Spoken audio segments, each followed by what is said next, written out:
welcome to the skating lesson. We're Thank very you. excited to talk to you. So we're at nationals, and skaters seem to have either a love relationship with nationals or a hate relationship with nationals. So going back to your career, did you love it or did you hate it? Oh, back skating, it was the most terrifying event of the year, for sure. So it was the necessary evil, I guess, in order to, do your best to qualify for the World Championships. But it was rare occasion to really enjoy the U.S. Championships. But, there were great moments, too. Well, I guess now that they do all the levels at nationals, there are a lot of young kids here who are just excited to be here for the first time. So at what point did skating get really serious for you, that you knew that this was something more than just a hobby, more of a career path?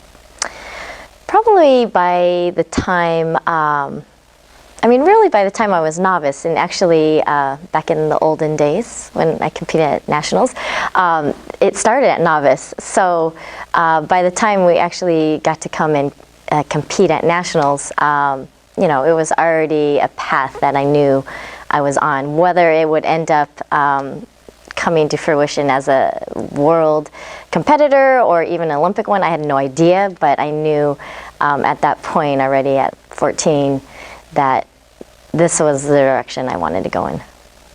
Well, skaters today, they have to do a short program and a long program at nationals, but you had to do figures too, and it wasn't your strong suit. You were more of a jumper.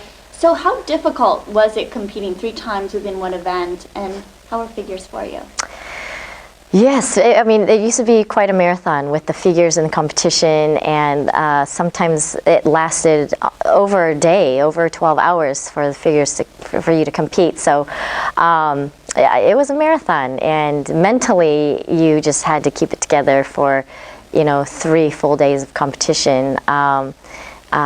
So it was tough. Once figures were done, though, yes, because they were not my forte, it was a big relief, and then it was just kind of like, okay, let's just go out and skate now, free skate, and enjoy it. Yes, you exactly. Nervous all 12 hours when you compete figures? That's long. That's absolutely. Yeah. Oh, I did. And you had the arena the whole time? Yeah, but it sounds terrible. I think it depends on your draw, because Jenny, you remember, we compete against each other, but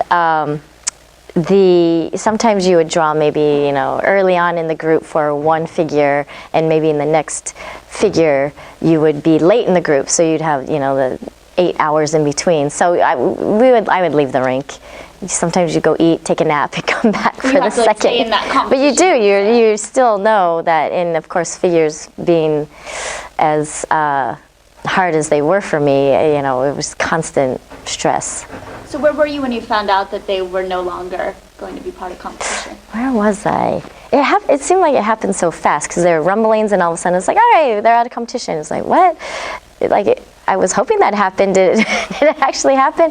I can't remember exactly where I was, but it was kind of bittersweet. You would think I would have been elated, but I think at the same time I'm such a traditionalist that I thought, I don't know, is this a good thing? And I really felt that, I had really only competed for 2 years as a senior, and I felt like I was going to improve and get better in figures. So it's like, well, I don't have to worry about trying to get better there.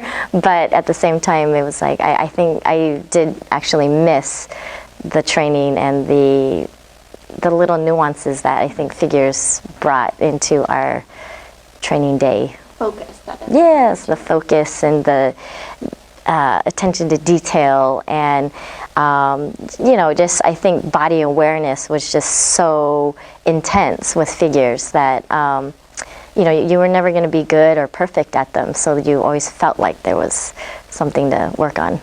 When you see the skaters today, do you feel that the figures made a difference in your ability to skate and the ability of the skaters from your generation to skate in terms of basics? I'm not sure. I hear both sides of the story, that, oh, you can tell they've never done figures. And it's like, really? I'm not sure I can. Because, everyone has different quality of skating on the ice. And, I think you do learn how to use your edges, and you can tell a skater now, it's like, oh, go do a 3-turn, and they'll do a rocker instead. And it's like, oh, they maybe not know everything as detailed as when we had to, but I don't know. I mean, I think the way that they've tried to develop the moves in the field, and it is really trying to teach, I think, the kids to still have that quality. Well, throughout your career, you took from Christie K's Gardess. So how did you meet Christie, and what were your initial impressions? I actually met Kristi Yamaguchi at a skating clinic. It was at the Redwood Empire rink in Santa Rosa. Carlo Fassi was there, and so many other coaches, and she was one of them. And in one of the figure sessions, her rotation came to me, and she's like, "Hello, I'm Christy," and I was like, she has the same name as me. So, I mean, that's the first impression I have of her, and it was just like, you know, I was like so connected because we had the same name. And, you know, eventually I saw that she had a lot of the top national competitors in the Bay Area, and it was kind of time to take that next step up to a coach that could, you know, take a skater to the national level. So, you know, I was a little intimidated at first because she did have such elite skaters, and I was 9 years old at the time, but, you know, I was, I guess, ready for it. Well, in the skating world, she's known as being a very tough coach. Mm-hmm. Would you say that's an accurate statement, and if so, how tough is she? You know, I think Christy definitely had, you know, her structure of coaching, and you know, obviously it worked for me, and you know, but she was strict. She had expectations, and she gave those expectations very clearly to not only the skater but the family. You know, if we were 5 minutes late on the ice, she would go lecture the mom. She wouldn't blame us as much, and she'd be like, "Please set your alarm 5 minutes earlier." But you know, it was just discipline, and I think that structure, that discipline, and knowing there were expectations, you know, just helped as a skater, helped with coping with pressure and the other things. And a lot of times I look now and I see Frank Carroll, and I feel, I'm like, oh, they're cut out of the same cloth. You know, there's just that, the old school kind of... they demand respect. Demand and command respect, yeah, for sure. But then also tell it like it is, you know. And I think sometimes you lose that a little bit now. You know, we're trying to coddle and be so nice to our kids, but, you know, they're just like, yeah, this is how it is. If you want to do this, you got to do this. And it's like, okay. In some ways, it was refreshing. I think it helps that mindset as you go through the sport, because it's a tough sport, and you need to have that discipline and that control. Now, you actually lived with Christy for a little bit. So how was that, living with her? I mean, was she as strict at home? How were those boundaries? I did live with Christy and her husband when we first moved up to Canada for almost 2 years, and you know, my hat's off to them. I can't imagine being newlyweds and taking in a teenager into your home, but she was amazing at really separating skating from being at home, and it was great because she really actually helped me learn. Like, I helped cook in the kitchen with her, and you know, obviously helped around the house, but you know, not so much. But it was fine, and you know, she was good at giving me my own space. And so you guys didn't talk skating when you were at home? Not so much. Yeah, no. I think once we got home, it was just like I would do my own thing, she'd do hers, and you know, I was able to still have a social life and everything. Was there a curfew or anything? A curfew? Well, you know, my parents had a curfew anyway. You know, I was still. Well, actually, I think I was 18 at the time. So, you know, I think there was just kind of that, okay, you know, but I knew if I had to get up and do my long program the next day, it's not like I was you had your own. I had my own, compass there keeping me online. But, you know, on weekends or whenever, you know, she was the little, Once in a while, though, my mom would be like, Christy called me last night. She was worried. It was like 11 o'clock and you weren't home yet. But my mom was like, "Oh, she's fine. It's all right, you know." Trusted you. Yes, yeah. So do you still keep in contact with Kristi today? What's your relationship like with her? We do keep in contact. She actually has moved back to the Bay Area, close to where I live, and I wish we saw each other more because we're literally maybe 15 minutes away from each other. Of course, kids' schedules and all, but once in a while she'll actually, or I'll actually ask her to come in and work with my daughter, Emma, who is skating a little bit. With Rudy. Yes. So Rudy is her coach, and you know, when there's certain milestones, like she's been working on her axle this year. So I asked Kristi, I'm like, it's been a while, like she's not getting it yet. Can you come in and work with her? So she's been really supportive and great with that. Well, speaking of Rudy, you're known for being very focused and disciplined, and Rudy's known for being outrageous. So what was it like practicing with Rudy Galindo on a daily basis when you were young?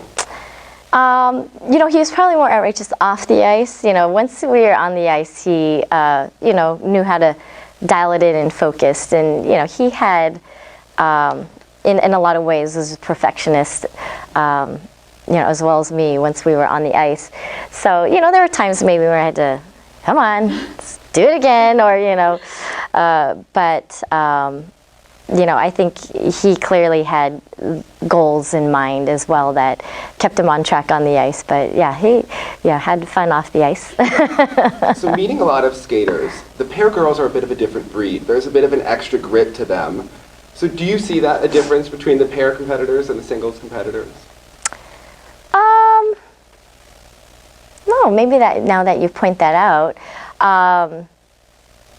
You know, in some ways, I mean, I think especially American pair skating, and I guess pair skating maybe in general, you know, you do see the girls that go into pairs are, you know, they're fearless and they kind of get that. I never felt like I was fearless. I was scared sometimes, but yeah, I don't know. I think in pair skating it does help teach the girl not only the trust of another person, like lifting you and throwing you, but you know, you have to have that attitude is like, you gotta go for it, because if you're not, you can't halfway it in pair skating. Once you're up in the air for that throw, yes, rotate. Right. There's you don't see very many pops on throws. And so. Which discipline was harder for you? They were just so different, and that's why I really loved doing both. They both had different challenges, and I think that balanced it out, and it really, in some ways, gave me a break from one or the other. And you know, in pair skating, I loved you know, the teamwork, and there's just different dynamics when you're with someone else on the ice, and the moves. Yeah, I don't know. It was just, you know, just fun and different. You do feel like you are much more physical with the pair skating, and then with the single skating, you know, you just really have to zone in and focus and self-drive yourself. But yeah, it was. I mean, it was so different, and people are like, "What did you like more?" And I don't know, I feel like maybe because our pairs career was cut a little short, that I was like, oh, I just miss pairs. If I ever coached, I would probably coach, I would lean more towards coaching pairs versus singles, because I don't feel like there's a lot of female representation in coaching in pairs. So it's a really different perspective for, you know, the man and the lady as far as what they're doing, so. Well, 1988, you won the World Junior title in both pairs and singles. What was that time of your life like when you're coming up through the ranks, you're right about to burst through? What was it like? I think you just feel like, you know, like, yes, I'm going to do it. You know, not much fear, and you're just, you know, okay, I see, you know, the national champions at this point, and that's what we're striving to emulate or to beat someday. And what can we do in order to continue to get better? And so, you know, I mean, any U.S. championships, you're nervous, but then, you know, I think just coming up onto the scene, there's just a lot of excitement. Yeah. Well, that next year you had the breakout performance at nationals, winning pairs and really having the performance of the event in singles. So how do you handle the ups and downs of the adrenaline rushes going constantly up and down with competition when you're competing and practicing so much at an event? I think it's just good I was young, didn't know any better. Yeah, I don't know. It was tough though, because that was also the last year that figures were in competition. So at that point, I was able to juggle all right, but in some competitions, I literally would be competing 5 days in a row. So it was literally, I look back and was like, I think just because I was young and just had the energy, adrenaline, it just got through it. But it did start to take its toll, I think, eventually. But you know, it was fun. Like you knew what you can do, and you know, that was the time, and you just went out there and tried to do your best. At that Nationals, Jill Trenery was pretty open about how jealous she was of the attention that you received. What was she like as a competitor and also as a friend? Well, I don't remember that. Yeah, and all maybe I was just like, she talked about at Worlds. Oh, really? Being on the podium, looking at you, yeah, and feeling like, she was like, everyone's looking at Kristi. Oh, really? In '89? Yeah, Oh, because you were fun. the young one coming up, and she didn't skate very well there. I don't know. Yeah, I think because I really admired Jill, and I think you know, choreography and her style and everything that she brought to the ice. You know, it was just, I think in that generation, like she definitely was iconic for that period. And you know, I think that was my first of 3 nationals, 3 second. Yes, silver medal. So I was okay with it, but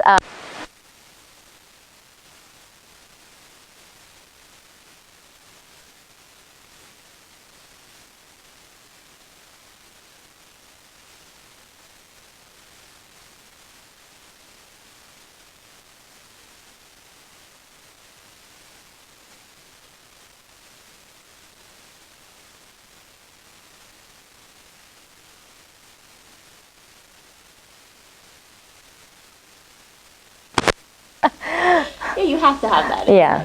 when you look at that time at those Worlds, you were competing against Gordieva and Grinkov in pairs, and Midori Ito in singles. So who's the more intimidating competitor, and what is that like? They all were really, I mean, they all motivated me every day in practice. And if I wasn't motivated, then Kristi would remind me. Not specifically, but she'd be like, oh, I know someone who's working on their triple axel right now. It's like, oh, okay. I mean, Gordieva and Grinkov, it was kind of just surreal to actually be on the same ice with them. And I mean, she was just a little girl, but I remember just feeling like a little girl watching them in '88 and winning in Calgary. So in Halifax, when you know, we were competing against them, it was just like, what is going on here? And specifically in the warm-up for, it must have been the short program, because we were not in the last group with them in the long.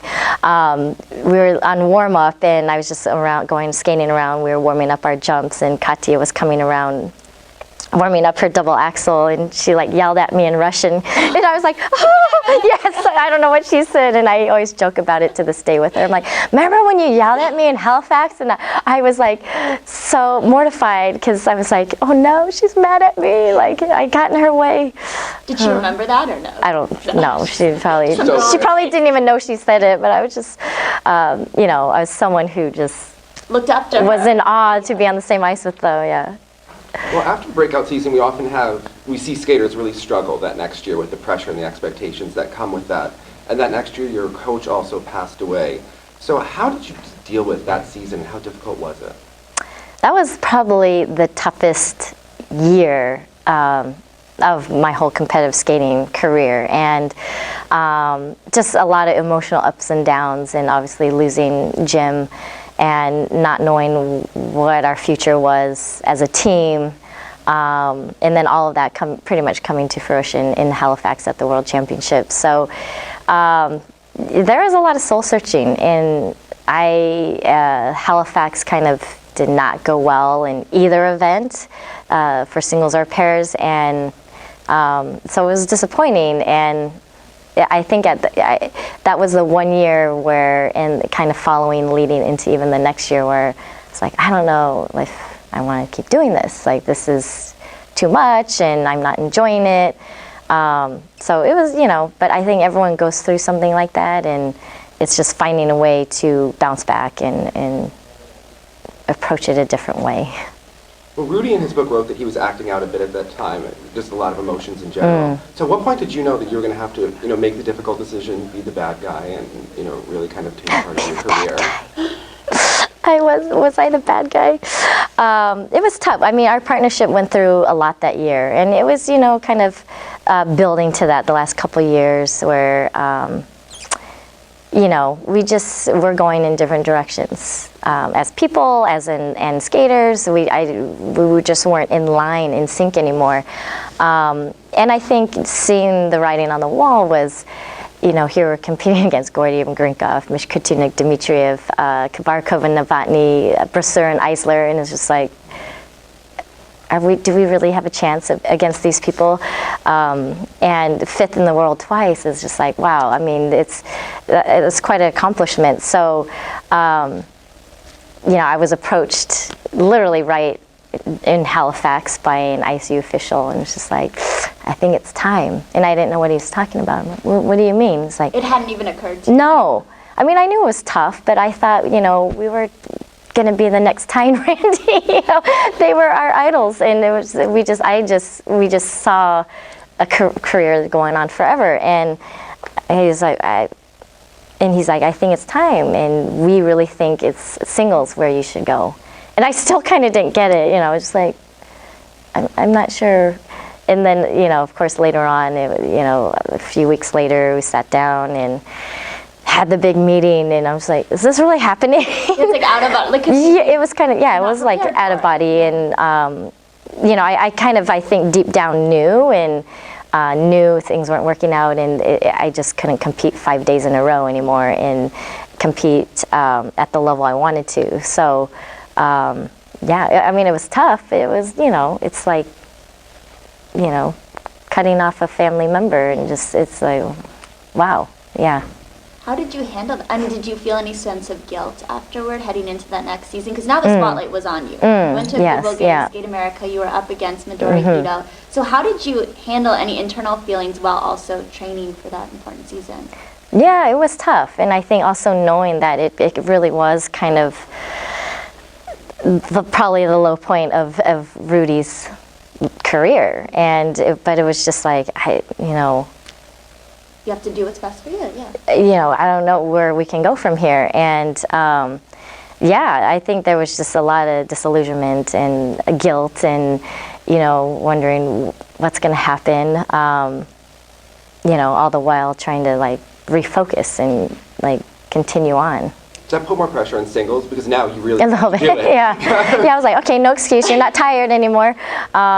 Are you someone who in a likes way, having that pressure, that back against the wall, that you have to do it now? Yeah, I think it was okay. It was just, again, I think it's just being young and just being like, okay, I see the work in front of me, and just that tunnel vision and doing what's necessary. Well, you also started working with Sandra Bezic that season. So what did she add to your skating? How instrumental was she in terms of your success? Very instrumental. I think at that point it was time to really step it up and, compete and mature as a skater if I was going to, compete against the top in the world. So, it was seeing her work with Brian and Katerina, and I think she was working with Jill already at that time. It was just an honor. It was like, wow, choreography. And back then it was a big deal once you started working with a choreographer. It was an interesting process, and I learned so much from her, and I knew that her style was something that really complemented the type of skater that I wanted to be. And so, to this day, I think she stylistically had just influenced me incredibly, and I think brought out a lot of I don't know, just nuances and emotions, and gave me the confidence to try different things. So we are in St. Paul, and in '91 you came to Minneapolis, expected to win by everyone with that pressure. You missed your triple Salchow. Tanya Harding lands a triple axel. How devastating was that loss to be second for the third year in a row? Yeah, that was a tough one, but at the same time, I knew it was on me, and I just knew. I knew I didn't skate well. I knew it wasn't my best. I was flat. I was slow. I was, missed, and I couldn't help but sit and watch Tanya compete, and I mean, just you couldn't help but admire her jumps. And technically, I think even to this day, athletically, her jumps were, just a notch above. And I just knew. I was like, there's just no way I can or deserve to beat that. And was just more disappointed in my effort. And I think the doubt or the questioning of whether I would ever get to that level, get to that next level, of course comes in. So that was a tough one. It really took a lot of, soul searching afterwards, after that, preparing for Worlds to get up for that. Well, Tanya's obviously incredibly talented. What do you remember as her, in terms of her as a competitor, and then also as just a person off the ice? Like toured together. Yes. No, fierce competitor, obviously. And, she was not afraid to go out there, and when she wanted to, show people what she had, she did, whether it's skating too. What was the one song that she's, Wild Thing, it's just like, hey, this is who I am, like, I don't care. And, I was so opposite of me. I was like, wow, that's, I would never do that, but, like, hats off to her, respect for, for that. But, I think she was one that you were intimidated by because you just weren't sure. But at the same time, respect with her skating and athletic ability. And, off the ice, you just heard so many different stories. I personally just never was super close to her, but any interaction I did have with her was fine. And, I think there was mutual respect there, and, we never had a problem with each other. Well, let's talk about the Salchow. Yes, let's do that. What was the issue? Ulrich! No, just kidding. A lot of people feel it's the easiest triple. Mm-hmm. So is it the entrance into it? What makes you uncomfortable? Did you try it from a mohawk too? This is what I always say, and not to throw Rudy under the bus, no, but I am. No, I always say my Salchow was fine until we started doing throw triple sow.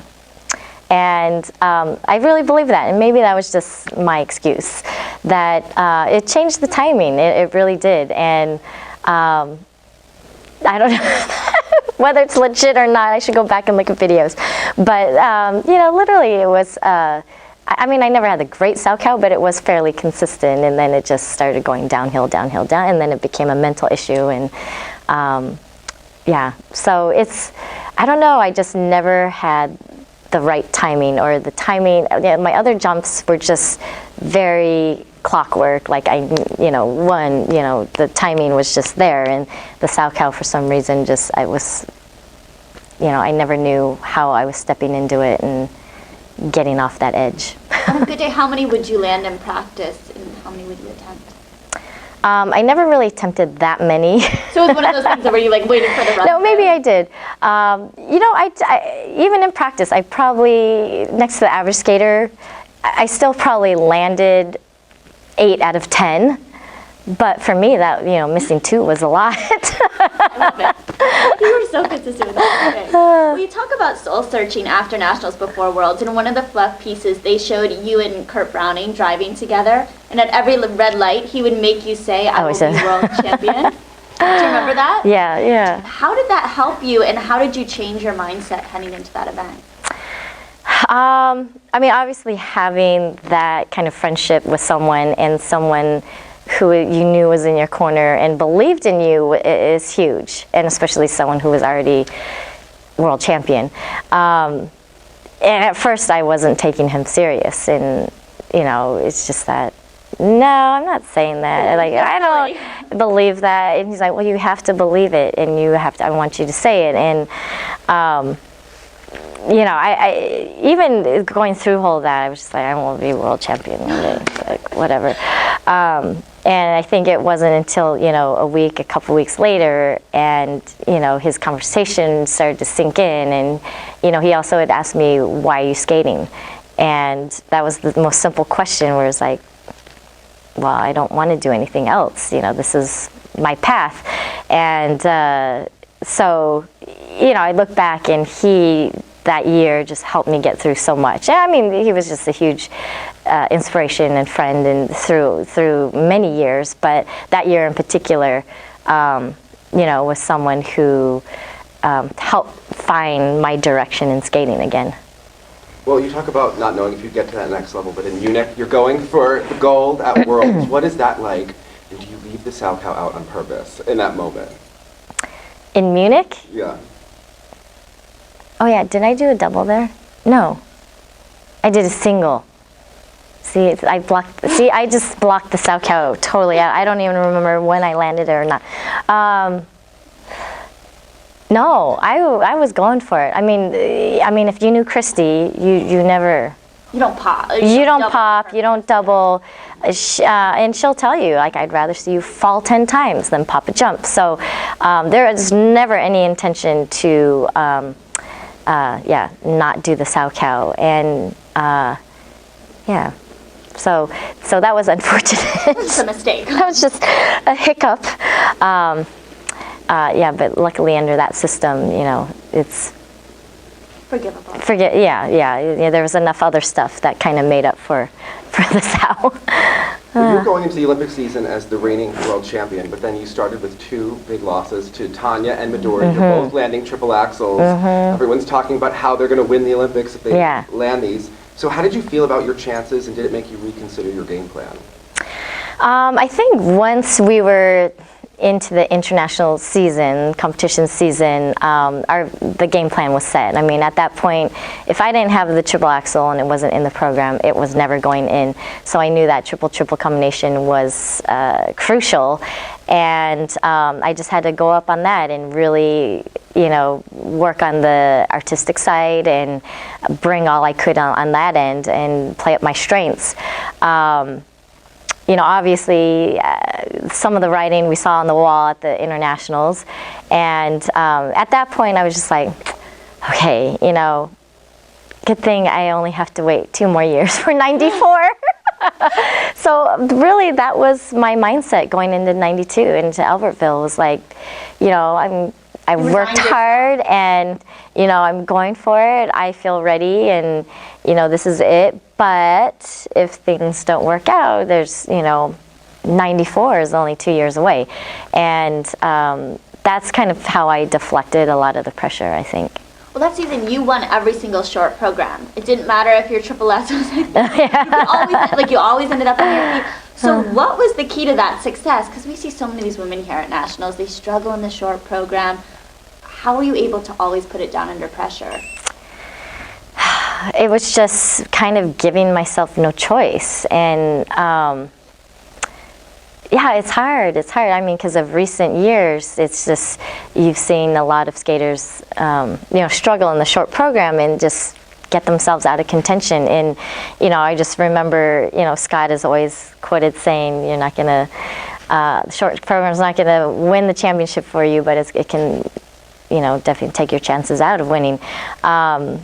And, you know, you had 8 elements to do, and there's just no option but to skate a clean short program. And, you know, following in the footsteps of Brian Boitano, Scott Hamilton, and, you know, Rosalind Summers, they never missed, you know, in the short program. So it was just kind of like, you do your elements. Mind you, things are more difficult in the short these days, but, it's still only 8 elements. So it's just like, in practice, if there's just, you got to practice it till you are in your sleep doing clean short programs. Does it bother you when you hear the competitors now kind of make excuses and talk about a fall in the short program and say it's part of the process? Do you think there's too much What's the process? I don't get that. I don't get it. You mean like working up to Worlds? Or like the process, I take it as it's the career, like part of the process of becoming a better competitor is... But I don't think falling at nationals in the short is ever part of the process. That's never part of the equation. It's not an option at nationals. At nationals, you got to be ready. Maybe in the international competitions, early in the season. Because then it's like, okay, it's too late in the program. I got to do earlier, or you're making adjustments still. I mean, that's how I see maybe process that.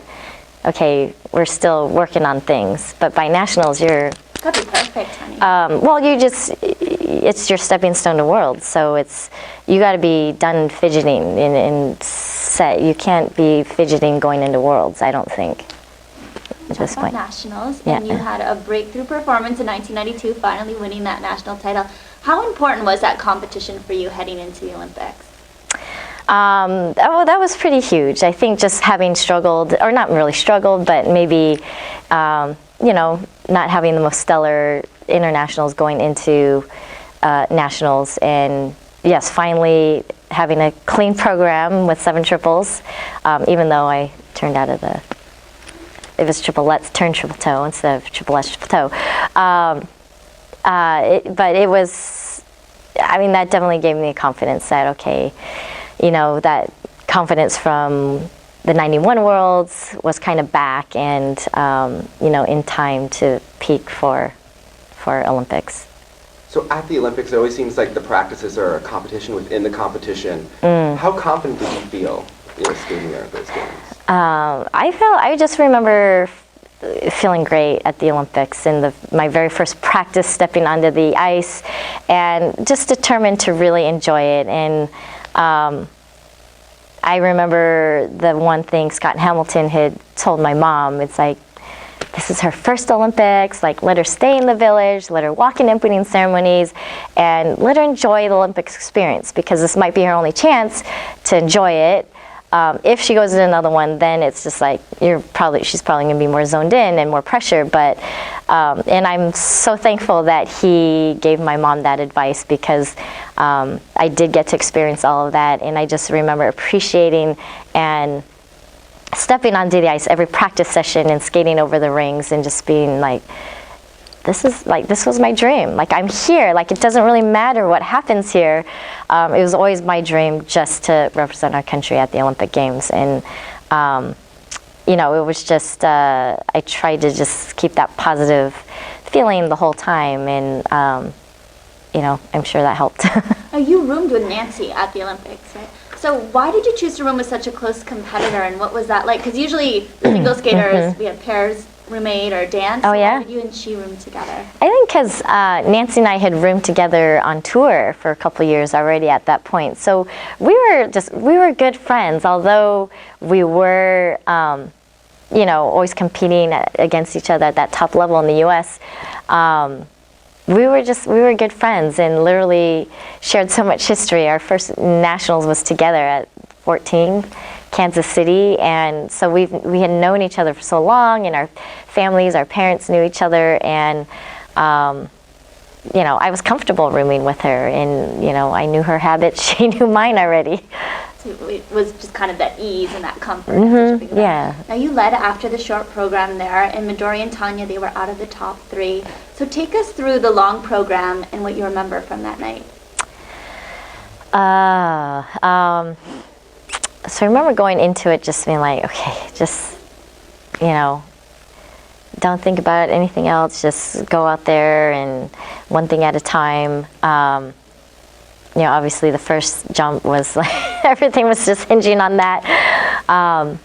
But, it's pretty terrifying. And there were moments where it's just like, you think you cannot go, you're just like, I don't know how I'm going to do this. I don't want to do this, and then I would think about like Brian's performance in Calgary, and And then I would think about just doing this program over and over every day in Edmonton, and being like, okay, just go back there. Think of, you're just at practice. Just do it. You could do it.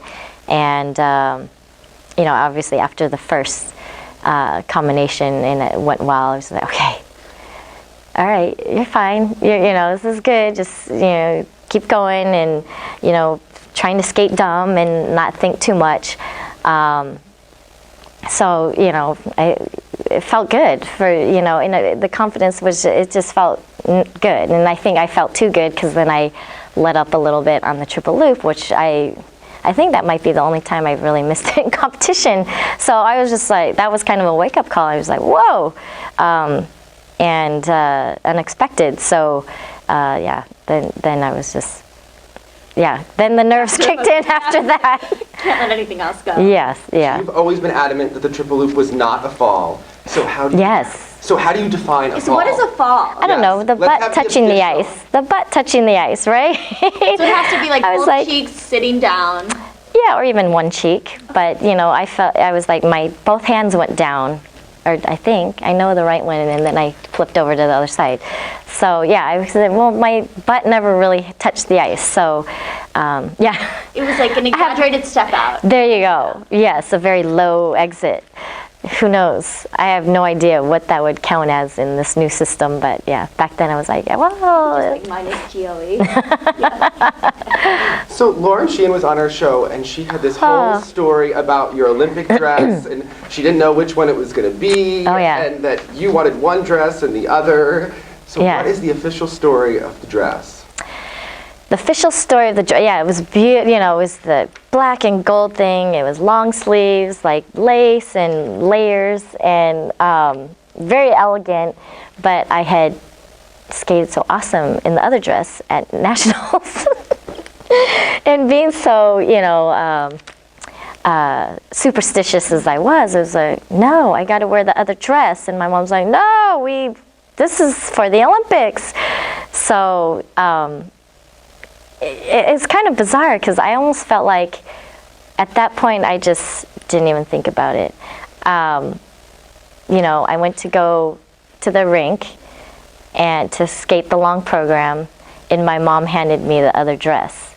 And Did you know, or was it like in one of those drafts? Yes. Okay. I mean, I kind of, the other one was there, and she handed me that one, and I think at that point I was just literally going through the motions, and I was just so focused on the performance and the competition that I was just like, well, whatever. Who was more nervous that day, you or your mom? Like how nervous? Probably her. I mean, both. But I can't now. Being a mom, I can't even imagine. I can't. Yeah. Well, after those Olympics, you chose to continue on to Worlds, which we almost never see anymore. You're really one of the last people to have done that. So what motivated you to keep competing after winning the Olympics? Well, one thing, Worlds was in Oakland, which was my backyard of my hometown, and there was like, I don't know, it was just always like, if I make the world team, I'm for sure doing Worlds because that's my hometown, and it was kind of ironic because when Oakland bid for the World Championships, Yvonne Gomez at the time was a top competitor, and so she helped the organizing committee with this bid, and they're like, well, we need a little young skater to be with you, and I was actually that young skater.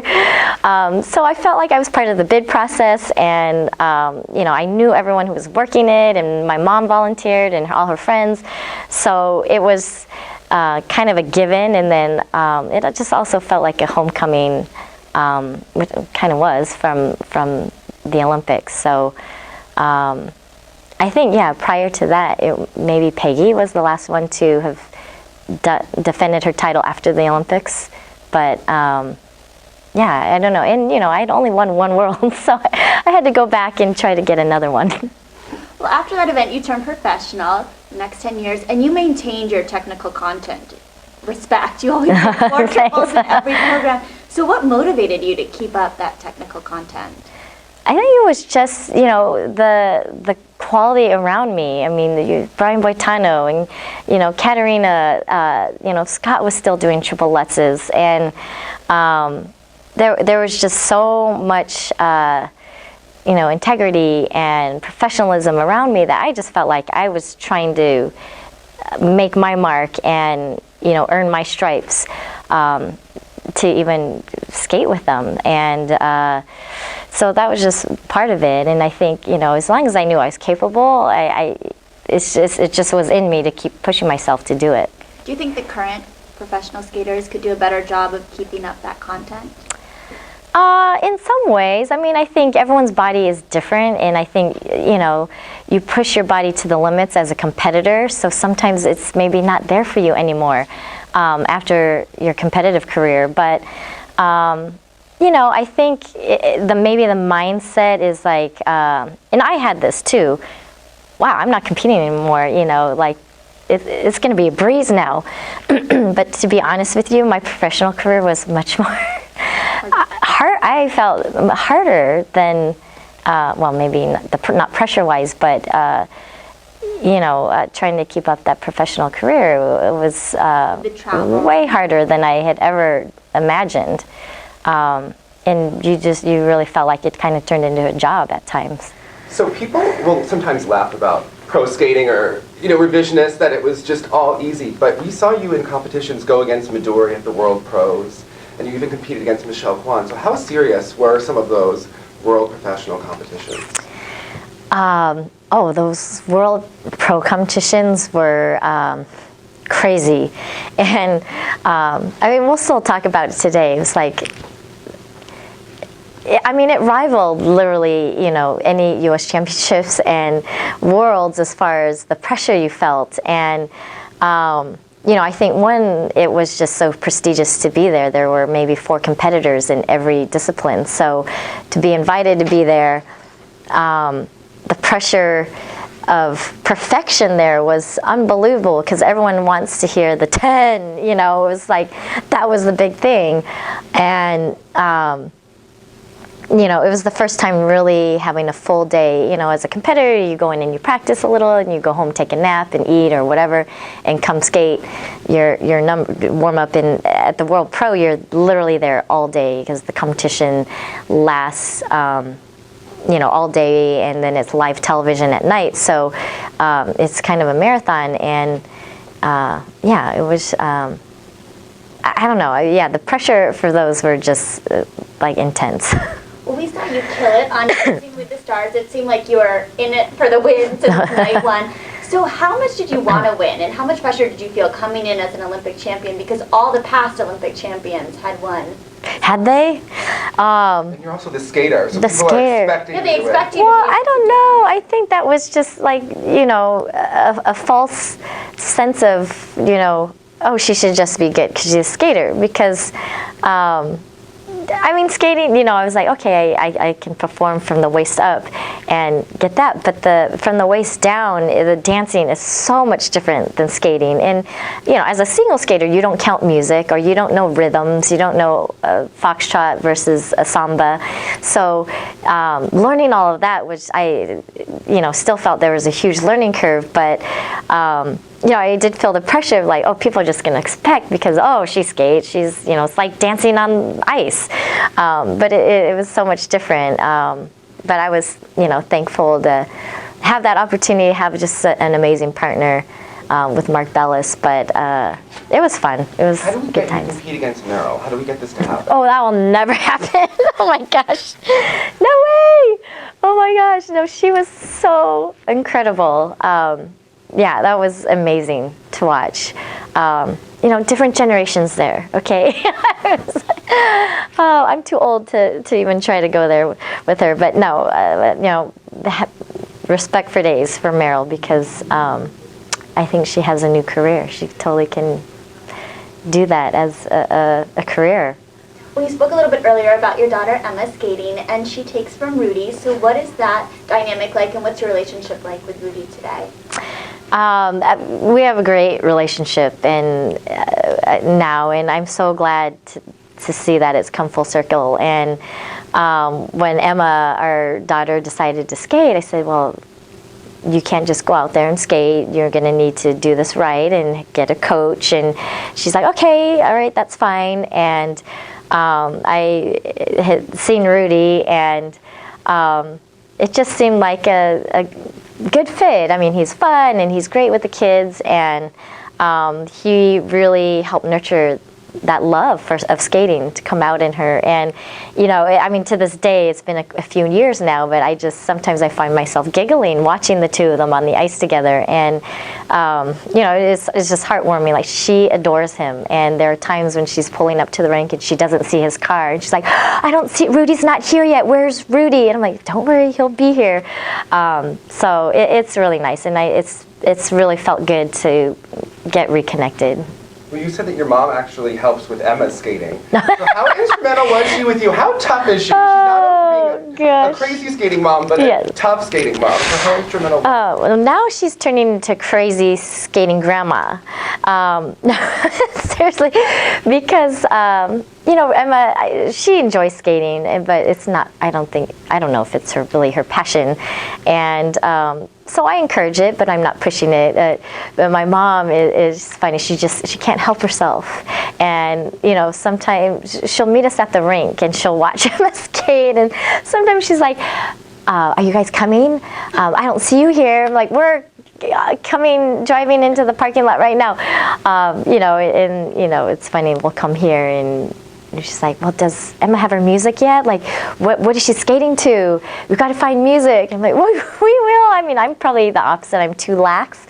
But, yeah, she's funny. I don't have to be a skating mom because she's skating grandma. Yeah.